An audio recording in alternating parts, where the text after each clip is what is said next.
Olá, quarto ano, tudo bem com vocês? Espero que estejam todos bem. Hoje, na nossa aula de português, nós vamos falar sobre os sinais de pontuação. Fique atento na história.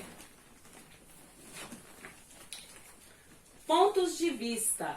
Os sinais de pontuação estavam quietos dentro do livro de português quando estourou a discussão. Esta história já começou com um erro, disse a vírgula. Ora, por quê? Perguntou o ponto de interrogação. Deveriam me colocar antes da palavra quando, respondeu a vírgula. Concordo, disse o ponto de exclamação. O certo seria: os sinais de pontuação estavam quietos dentro do livro de português quando estourou a discussão. Viram como eu sou importante? Disse a vírgula. E eu também, comentou o travessão. Eu logo apareci para o leitor saber que você estava falando. E nós? Protestaram as aspas. Somos tão importantes quanto vocês. Tanto que, para chamar a atenção, já nos puseram 2 vezes neste diálogo. O mesmo digo eu, comentou os 2 pontos. Apareço sempre antes das aspas e do travessão. Estamos todos a serviço da boa escrita, disse o ponto de exclamação. Nossa missão é dar clareza aos textos. Se não nos colocarem corretamente, vira uma confusão como agora. Às vezes podemos alterar todo o sentido de uma frase, disseram as reticências, ou dar margem para outras interpretações. É verdade, disse o ponto.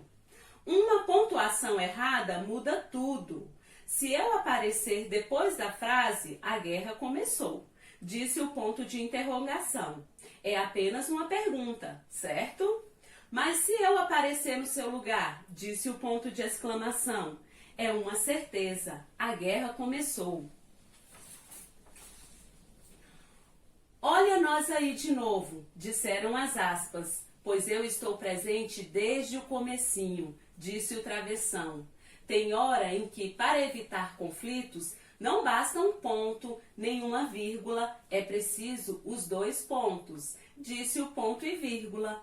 E aí eu entro. O melhor mesmo é nos chamarem para trazer paz, disse a vírgula. Então, que nos usem direito, disse o ponto final, e pôs um fim à discussão. Conto de João Anzanello, ilustrado por Will. Revista Nova Escola, edição número 165. Observaram como é importante os sinais de pontuação? Se a gente não utiliza eles corretamente, perde todo o sentido do texto. Agora, a tia Eliane vai explicar cada um.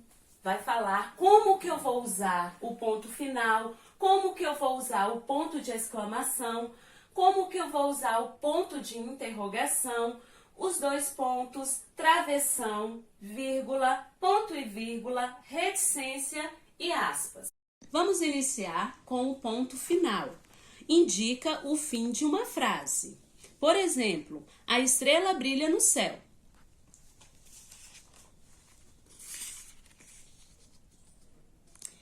Exclamação, usado em frases exclamativas para indicar admiração, espanto, alegria, advertência.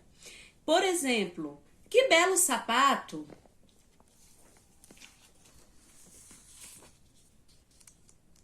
Interrogação, indica uma pergunta. O que, onde, por quê, quem, quando, como.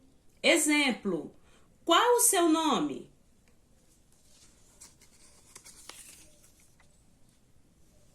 Dois pontos, indica uma enumeração ou quando alguém vai dizer algo. Por exemplo, hoje eu trouxe no meu estojo lápis, borracha e apontador. Travessão, indica a fala de alguém em um diálogo. Por exemplo, a professora falou, Crianças, abram o livro na página 12. Vírgula. Indica uma pequena pausa na frase, usada nas datas, endereços e sequências. Por exemplo, mamãe comprou muitas frutas, laranja, mamão, uva.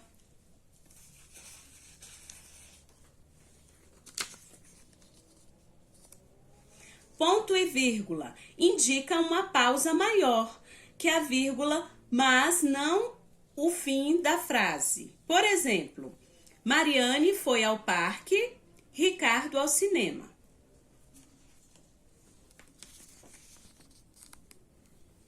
Reticências indica uma interrupção de pensamento.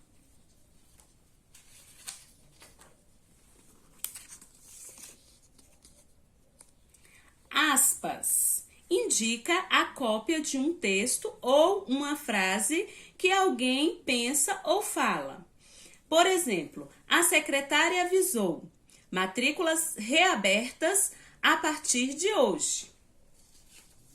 E por fim, parênteses.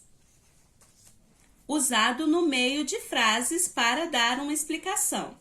Por exemplo, Ana, aquela menina que mora na Casa Amarela, me convidou para brincar. Vocês viram o quanto é importante os sinais de pontuação? Os sinais de pontuação têm a função de organizar a escrita, orientar a leitura e possibilitar a compreensão do texto. Por isso, é muito importante que saibamos usar esses sinais corretamente, porque senão você vai ficar sem entender o que você está lendo. Então, quando a gente não utiliza corretamente os sinais de pontuação, dificulta no entendimento daquilo que a gente está lendo, certo? Então, fiquem atentos com os sinais de pontuação. Vamos dar continuidade à nossa aula de português e agora nós vamos falar sobre tipos de frases. O que é frase? É uma palavra ou conjunto de palavras com sentido completo. Tipos de frases. Como já sabemos, o texto é composto de frases, orações e períodos, formando assim um todo constituindo uma sequência lógica de ideias. E ao nos referirmos às frases, é importante sabermos que as mesmas recebem nomenclaturas diferentes, variando de acordo com o grau de entonação. Por exemplo, as frases declarativas, elas são divididas em afirmativas e negativas. Afirmativas, eu cuido do meu gatinho. Né? Eu vou utilizar afirmativas quando a intenção é de afirmar algo. Eu cuido do meu gatinho, como nesse exemplo, ela está afirmando que ela cuida do gatinho. Negativa.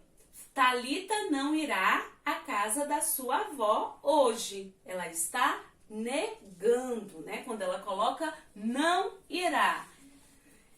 Agora nós vamos para a interrogativa, tá? A frase interrogativa, ela pode ser uma pergunta direta ou uma pergunta indireta. Por exemplo, quem não chorou vendo o filme O Rei Leão? Uma pergunta direta. Quero saber quem chorou vendo o filme do Rei Leão? Uma pergunta indireta. A interrogativa, ela é quando se questiona sobre algo, como no exemplo aqui. Por que você está gritando? Exclamativas expressam nossos sentimentos em relação a algo. Por exemplo, fui eu quem arrumei o meu quarto. Imperativas expressam desejos, indicam uma ordem por parte do interlocutor da mensagem. Por exemplo, explique-me o que está acontecendo. Certo? Então, essas aqui são os tipos de frases. Agora, nós vamos para a atividade no livro de português. Páginas 94, 95, 98 e 99. Qualquer dúvida é só me chamar lá no grupo de WhatsApp e espero que vocês tenham gostado da aula. Até a próxima. Tchau!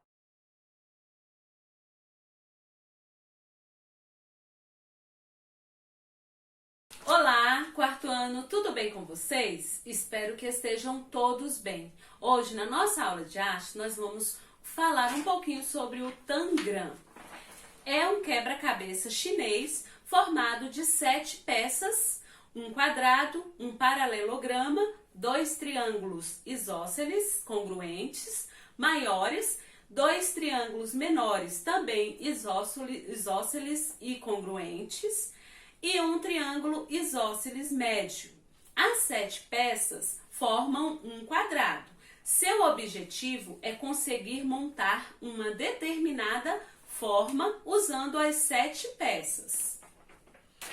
Bom, se você não está com o seu livro de artes, dê pausa no vídeo, pegue o seu livro de artes e abra lá na página 15, tá? Na página 15. Nesta página, o quadrado está dividido nas formas do Tangram, um quebra-cabeça de origem chinesa. É possível formar uma infinidade de figuras com suas 7 peças. Pinte o Tangram desta página da maneira que você preferir.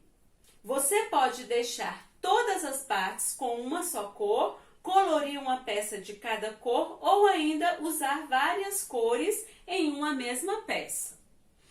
Depois que você pintou, você vai recortar o quadrado, tá? Vai recortar o quadrado, esse quadrado maior, e vai colar em uma folha de papelão ou em um outro papel mais grossinho que você tenha na sua casa.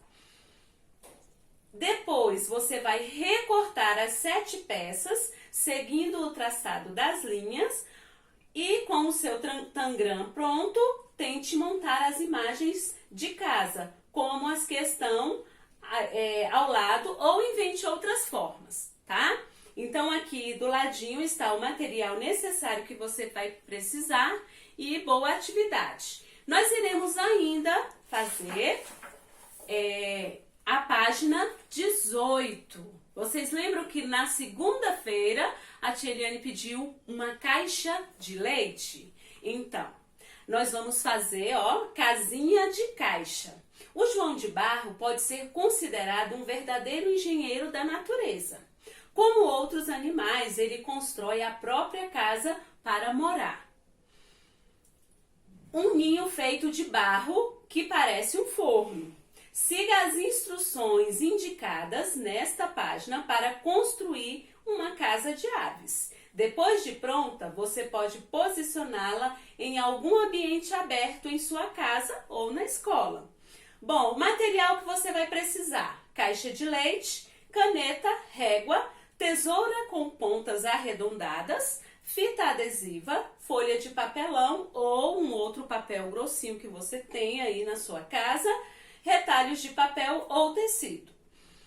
E aqui tem todo o processo de como você vai fazer a casinha, tá? Então, boa atividade. Quando você terminar o seu Tangram e esta casinha, tire foto, envie no grupo de WhatsApp, tá? Boa tarefa e até a próxima aula.